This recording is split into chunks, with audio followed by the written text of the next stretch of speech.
Chapter 4. The Attack. "They won't come out and fight like men," said John, as Luke appeared. "They hide behind trees and shoot. There's one now," and bang went his gun. "Did you hit him?" inquired Luke, hopping on one foot in his excitement. "I didn't try to," answered John.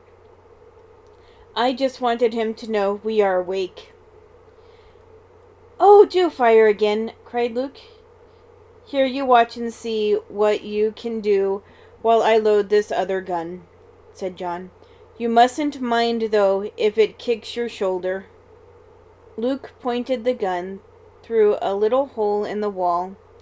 In a moment he cried out, "There's one!" And as he pulled the trigger of the gun, the room echoed with the sound of the shot.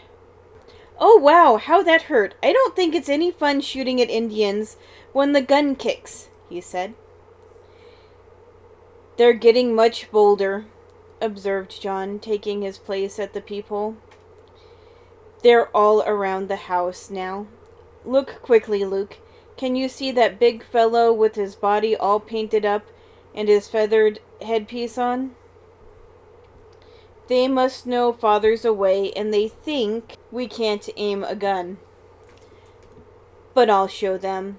And again the gun was fired. "I scared him," cried John. "He got back into the bushes in a hurry." "It's awfully dark all of a sudden," whispered Luke, as a cloud had gone over the moon. "And they're lighting the firebrands," answered John. "I think we'd better go below. We'll be safer there." And now there was a tremble in John's voice. "For they won't try to break in," he added. "They'll wait for the smoke to drive us out." "And won't they get left?" whispered Luke. "We'll go out, but they won't see us." "I hate to have the house burnt down," said John. "Father worked so hard to build it. But come along, I can smell the smoke, can't you?" "I should say I can," was Luke's reply.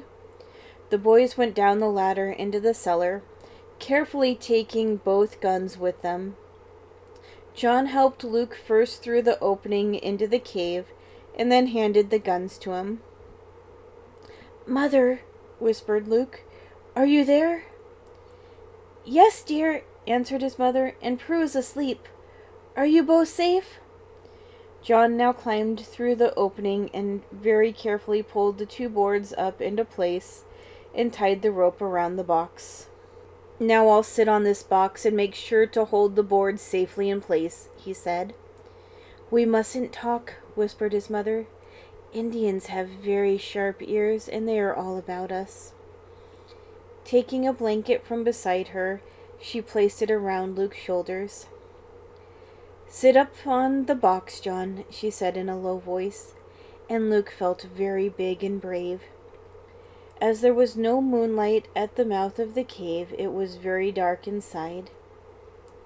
"It's as black as ink," thought Luke, as he slipped his hand into John's. How long they sat there, not making a sound, I cannot say, but it seemed like weeks to Luke, who knew that their home was commencing to burn. Patter, patter, patter. What was that? The rain, breathed John, and sure enough, down it came in torrents. "Perhaps God will save our home after all," he whispered. All night long they waited.